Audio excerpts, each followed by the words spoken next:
Let's begin. Imagine a magic trick.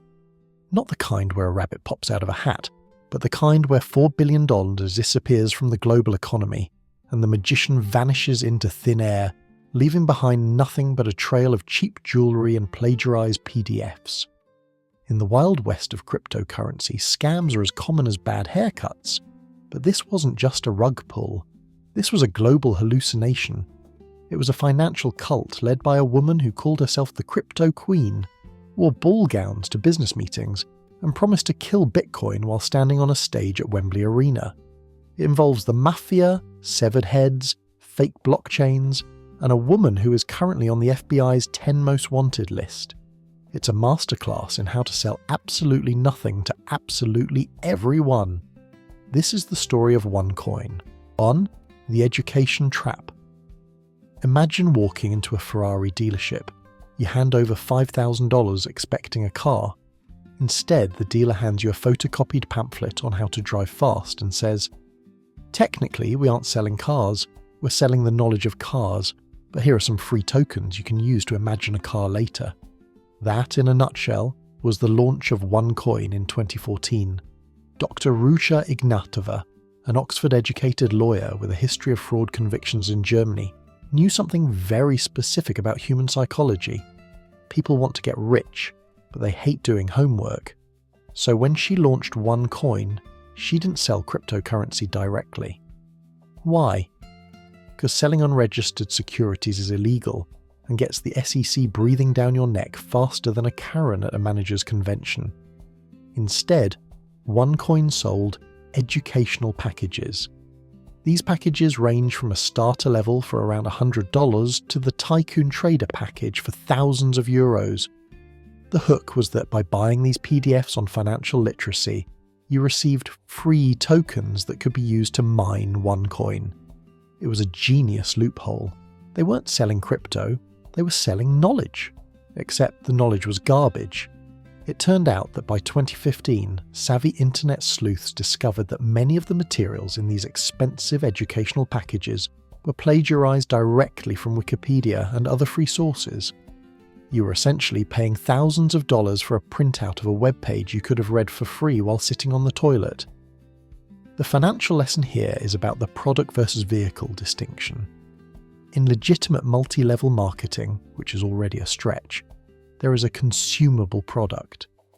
In a Ponzi scheme or a pyramid scheme disguised as a business, the product is a flimsy excuse to move money from new investors to old investors. Ruja created a layer of plausible deniability so thick you could choke on it. She wasn't selling a speculative asset, she was selling education. And if you lost your life savings, well, at least you learned a very expensive lesson about reading the terms and conditions. Basically, they sold expensive tickets to a movie that didn't exist, and when people asked where the theatre was, they were told to just visualize the screen. 2. The blockchain ghost town. Your money hates uncertainty. It likes ledgers, receipts, and paper trails. In the world of cryptocurrency, that paper trail is called a blockchain, a decentralized, immutable record of every transaction that ever happened. It's the only reason Bitcoin has value. You can prove you own it.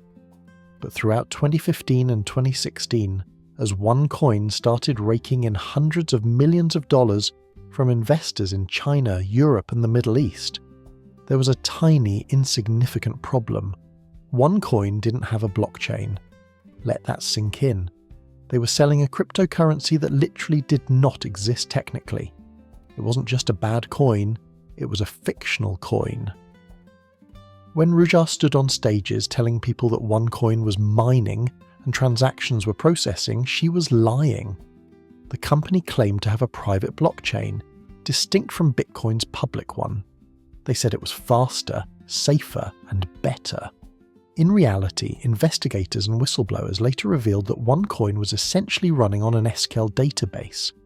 For the non-nerds in the room, that is basically a glorified Excel spreadsheet. Imagine a bank claiming they have a state-of-the-art vault, but when you open the door, it's just a guy named Dave writing numbers on a napkin. That was the OneCoin technical backend.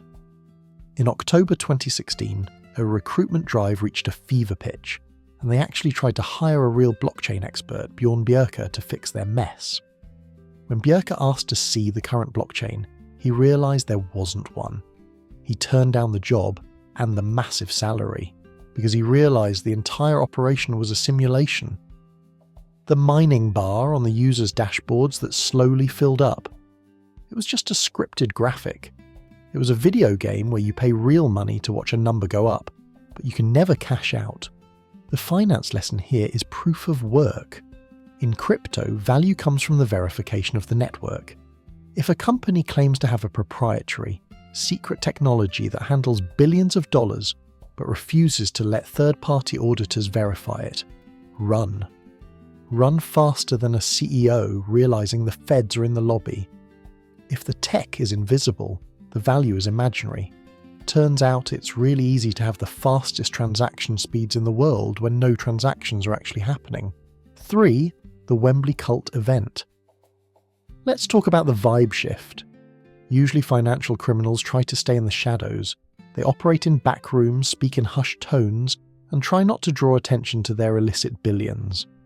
Ruja Ignatova did the opposite. She went full pop star.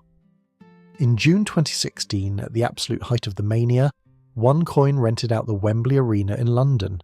Picture this: thousands of screaming fans, lasers, smoke machines, and booming bass music. Then, rising from the stage floor like a glittery phoenix, comes Dr. Ruja. She's wearing a red ball gown, dripping in diamonds, shouting, "OneCoin is the Bitcoin killer." This wasn't an investor meeting. It was a religious revival for greed. Ruja didn't speak like a CFO. She spoke like a revolutionary. She told the crowd, and the millions watching online, that they were part of a movement to bank the unbanked. She framed the criticism against OneCoin not as fraud analysis, but as haters from the traditional banking system who were scared of their success. This is a classic manipulation tactic known as us versus them tribalism. By mid-2016, OneCoin had taken in billions. Estimates range from $4 billion to $15 billion globally. The Wembley event was the peak of the FOMO, fear of missing out. People saw the production value, the glamorous CEO and the cheering crowds, and their critical thinking centres shut down completely. If it's at Wembley, it must be real, right? Scams happen in basements, not arenas. The lesson here is about the halo effect. In business, we tend to assume that if someone looks successful, expensive clothes, big venues, confident speech, they are successful and trustworthy. Ruja weaponized her appearance and the high-production events to bypass due diligence. Investors stopped asking about the SQL database and started focusing on the red dress and the promise of retiring on a yacht. She essentially looked the world in the eye, dazzled them with pyrotechnics and said, "Trust me, I'm rich." And the world said, "Okay, here is my mortgage payment." 4. The Pyramid of Lies. If you've ever been cornered by a high school acquaintance on Facebook who wants to sell you essential oils or ugly leggings, you know the vibe. Now, imagine that vibe, but instead of leggings, it's a fake currency. And instead of losing $50, you lose your house. OneCoin wasn't just a fake crypto scam. It was a multi-level marketing, MLM monstrosity on steroids. Throughout 2015 and 2016, the real engine behind OneCoin's explosive growth wasn't the technology, because again, the technology was a glorified spreadsheet. It was the network. Ruja Ignatova teamed up with Sebastian Greenwood, a man who looked like a Bond villain's accountant and had a resume full of previous pyramid schemes. Together, they built a compensation structure that was designed to bypass logic and target greed directly. Here's how it worked. If you bought a package, you were an investor. But if you recruited your uncle, your neighbour, and your mailman, you got a commission. We're talking 10% to 25% of the money they put in, paid out partly in cash and partly in, you guessed it, more fake OneCoins. This turned every victim into a perpetrator. People weren't analysing the blockchain. They were too busy aggressively selling the dream to their church groups and family reunions to earn that sweet, sweet commission. top promoters were making upwards of $1 million a month. They held lavish parties in Dubai, bought Lamborghinis, and posted photos of stacks of cash on Instagram. This created a feedback loop of social proof. You look at your neighbour who just bought a Porsche with OneCoin money and think, well, he's an idiot, so if he can do it, it must be real. The financial lesson here is about incentive structures. When a financial product relies heavily on recruitment bonuses rather than the utility of the product itself, it is a mathematical certainty that it will collapse. The money paying the early investors, the promoters, is simply the money taken from the late investors. It's a game of musical chairs where Ruja owns the chairs, the music and the building, and she's already planned to set the building on fire. Basically, they weaponized your friends against you. They turned trust into a transaction fee. And the worst part? The people selling it to you truly believed they were helping you get rich, right up until the moment everyone went broke. 5. The maintenance myth. There is a special place in financial hell for the site maintenance excuse. It is the universal sign language for "we stole your money and we need time to pack our bags." By early 2017, investors were getting restless. They had millions of OneCoins in their accounts, theoretically worth millions of euros, but they couldn't spend them. You couldn't buy a sandwich with OneCoin. You couldn't buy a Tesla. You couldn't even buy a fake educational PDF with them anymore. The only place you could trade them was on OneCoin's internal exchange, XCoinX. But Ruja was smart. She knew that if everyone tried to cash out at once, the imaginary price of the coin, which she controlled manually, would crash to zero. So, the company instituted draconian limits. You could only sell a tiny percentage of your coins per day. It was like having a swimming pool full of water, but being forced to drink it through a coffee stirrer. Then came the delays. Throughout 2016 and 2017, just as pressure mounted, the exchange would mysteriously go down for maintenance, sometimes for days, sometimes for weeks. The company would release glossy statements claiming they were upgrading the system to handle the massive demand, or preparing for their IPO, initial public offering. They kept promising that OneCoin was going public in 2018, at which point everyone would be able to cash out and buy their private islands. This is a classic tactic called the stall. In a Ponzi scheme, time is the enemy. The operator needs to keep the illusion alive long enough to extract the maximum amount of cash before the inevitable implosion. They use technical jargon to confuse investors, blaming algorithms and server migrations for the fact that nobody could get their money out. The lesson? Liquidity is truth. A billionaire on paper is a pauper in reality if they can't convert that paper into cash. If an investment platform has more downtime than a McDonald's ice cream machine, your money isn't stuck. It's gone. It's currently paying for a champagne tower in Sofia, Bulgaria.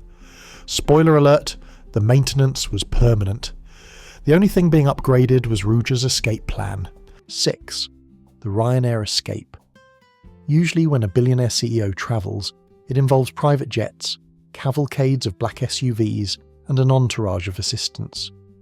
But when you are the world's most wanted fraudster, you fly commercial. By October 2017, the walls were closing in. Law enforcement agencies from the US, Germany and Italy were circling. Ruja Ignatova, paranoid and suspecting that even her inner circle might be bugged, or that her Russian mob backers might be getting impatient, decided it was time to pull the ultimate disappearing act. She was scheduled to speak at a massive OneCoin conference in Lisbon, Portugal. The promoters were there, the investors were there, the hype was built. But Ruja was nowhere to be found. While thousands of people waited for their crypto queen to take the stage, Ruja was boarding a Ryanair flight from Sofia, Bulgaria to Athens, Greece. Yes, Ryanair, the airline where you have to pay extra to breathe legroom. On October 25th, 2017, she landed in Athens with a handful of guards, and then she vanished. Just like that. No fanfare, no press release. She ghosted a $4 billion company. Back in Lisbon, the panic set in slowly. Her brother, Konstantin Ignatov, who served as her bodyguard and personal assistant, took the stage to cover for her. making up excuses about travel issues. But the vibe had shifted. The cult leader was gone.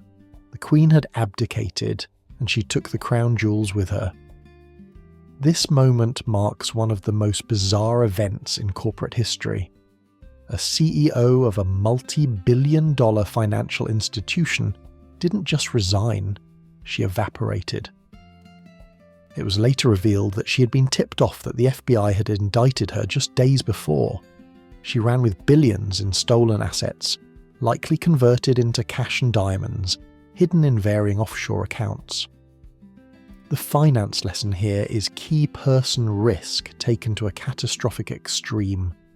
When an entire company's value is tied to the cult of personality of one leader, that company is a ticking time bomb. Ruja wasn't just the CEO, she was the product. Without her, OneCoin was just a broken website and a lot of angry people holding worthless tokens. She left behind her brother, her business partners, and millions of victims. She traded her fame for anonymity and a life on the run. And honestly, escaping on a budget airline is the kind of thrifty financial move she should have taught in those educational packages. 7. The Meathead CEO. Imagine if Steve Jobs vanished and was replaced by his bodyguard who had zero technical skills, but a lot of tattoos and a subscription to muscle and fitness. That is exactly what happened to OneCoin in 2018. With the brilliant, charismatic Ruja Ignatova missing, the crown passed to her younger brother, Konstantin Ignatov. Konstantin was not a financial genius. He was Ruja's personal assistant and muscle.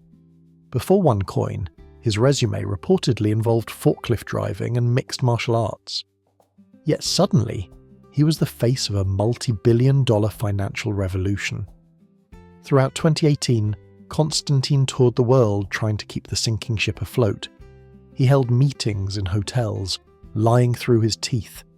He told investors that Ruja was working on big things in the background, or resting, because she was tired from saving the world. He denied she was missing. He denied the FBI was investigating. He denied that the sky was blue if it helped sell more packages. It was a spectacle of incompetence. Konstantin lacked Ruja's polish. Where she used psychological manipulation and grace, he used aggression and blunt force denials. Yet, surprisingly, people kept buying. Why? Because of the sunk cost fallacy.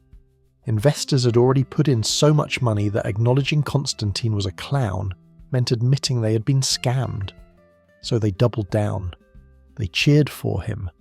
They treated him like a rock star because their financial survival depended on his lies being true.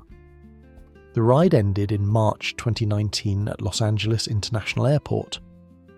As Konstantin was preparing to fly out after a series of meetings in the US, the FBI tackled him.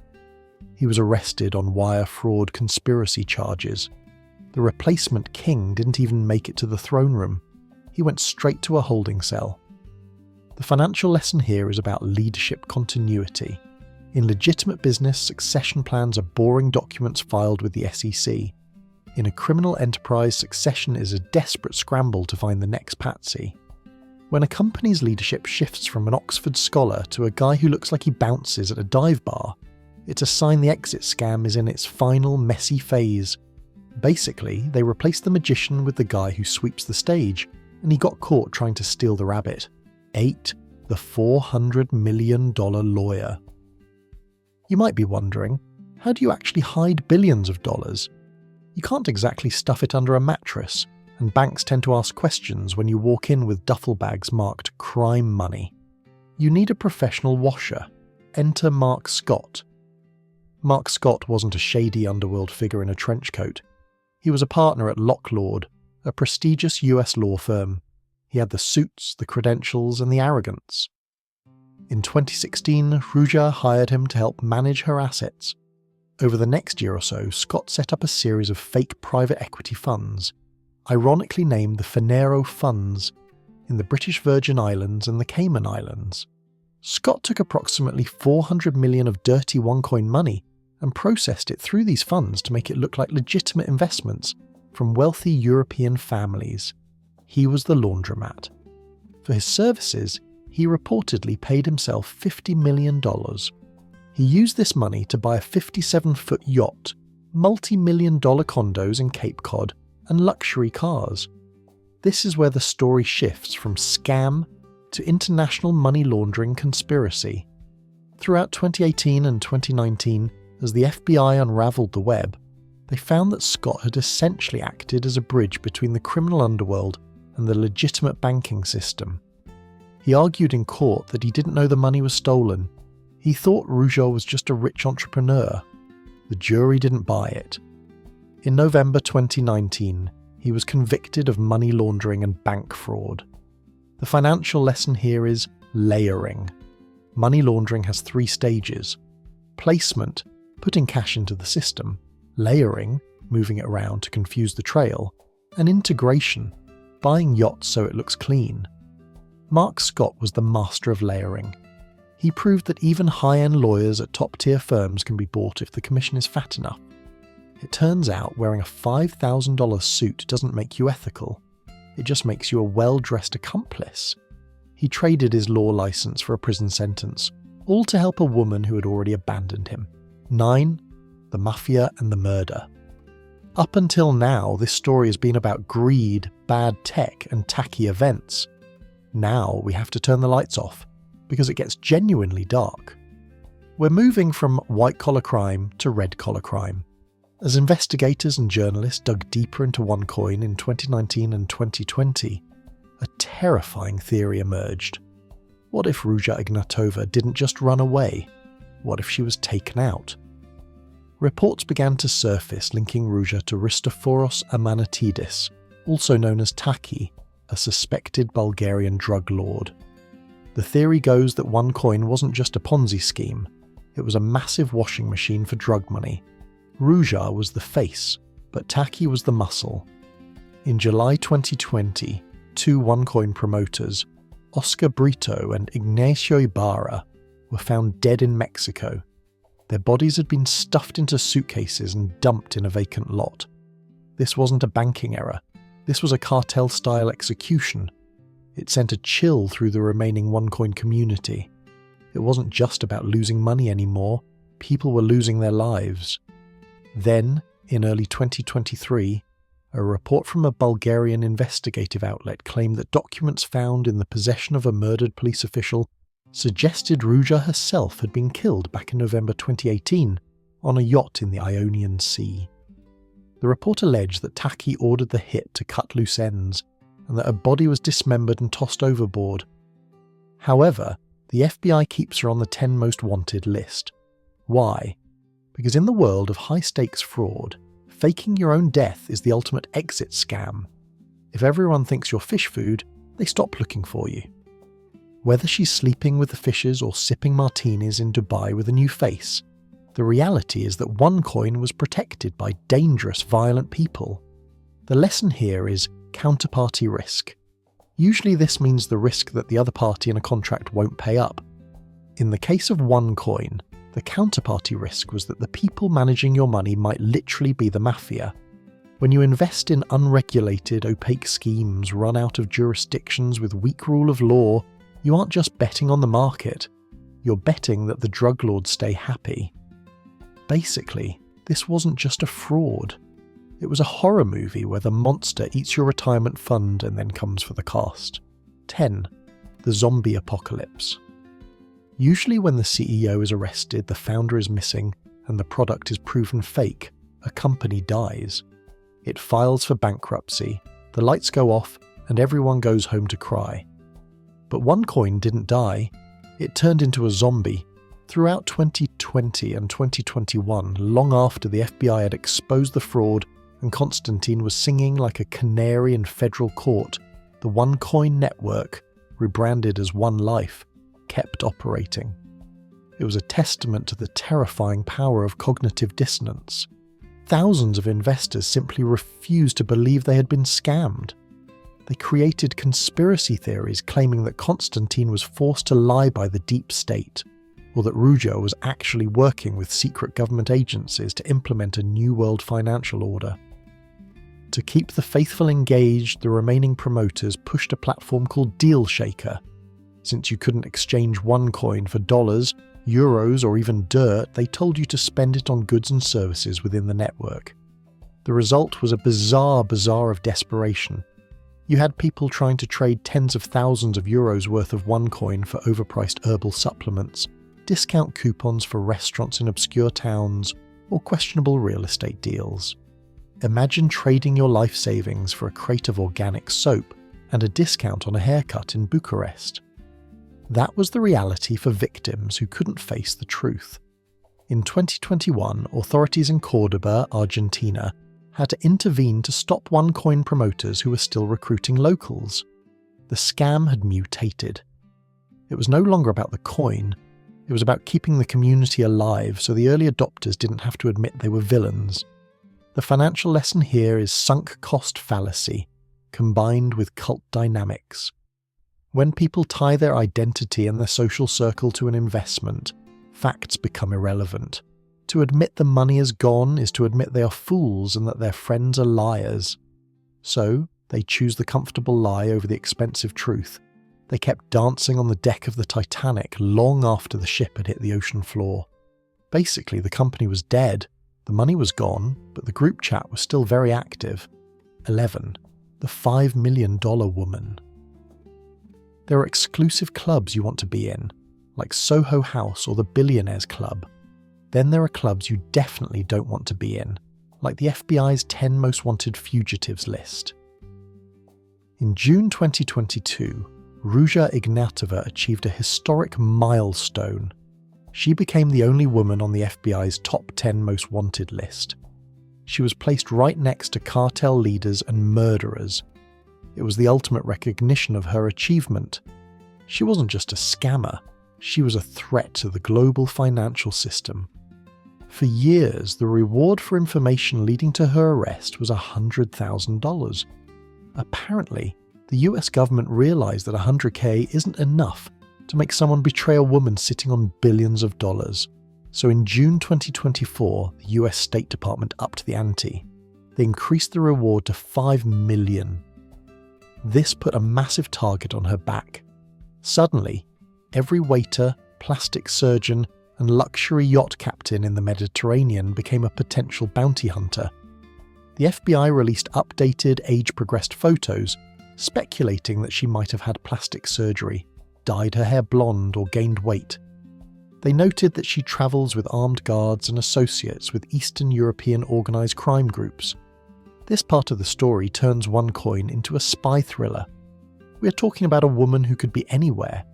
She could be the quiet lady in the corner of a cafe in Dubai. She could be living on a compound in Russia. Or, if the darker rumours are true, she could be at the bottom of the Ionian Sea. The lesson here is about the long tail of liability. You can run from debt and you can run from angry customers, but you cannot run from the United States Department of Justice when they are embarrassed. Ruja made the mistake of stealing from Americans. Once you cross that line, the chase never ends. The statute of limitations on stealing $4 billion is essentially forever. She bought her freedom with other people's money, but now she has to spend the rest of her life looking over her shoulder, wondering if the person delivering her room service wants that $5 million check. 12. The $4 billion ghost. Here we are at the end of the ledger. The math is simple, and it is brutal. OneCoin is widely considered one of the biggest Ponzi schemes in history, often compared to Bernie Madoff's empire of dirt. But unlike Madoff, who targeted the wealthy country club set, OneCoin targeted everyone. From 2014 to 2017, Ruja Ignatova and her cronies siphoned an estimated $4 billion to $15 billion from the global economy. The exact number is impossible to know because the books were cooked, fried, and incinerated. The victims weren't just greedy day traders. They were farmers in Uganda who sold their land to buy into the dream. They were factory workers in China who put their life savings into packages. They were families in the UK who took out second mortgages. When the dust settled, Ruja had the diamonds, the lawyers had the yachts, and the people had nothing. There is no happy ending here. There is no refund button. The money was laundered through banks in Dubai, Hong Kong, and the Cayman Islands, turned into real estate, or consumed by the criminal ecosystem that protected Ruja. The final financial lesson is due diligence. In the age of the internet, skepticism is your only shield. If a company promises guaranteed returns, uses buzzwords they can't explain, and relies on a charismatic leader rather than a transparent product, it is a trap. Finance is boring. Real wealth building is slow. If it feels like a magic trick, it's because you're being tricked. OneCoin proved that you don't need a product to become a billionaire. You just need a story and a total lack of conscience. Ruja Ignatova built a cathedral of lies, and when it collapsed, she didn't stick around to sweep up the rubble. She left the world holding the bag, and inside the bag was absolutely nothing. Basically, capitalism is just expensive trial and error. Subscribe so you don't miss the next era.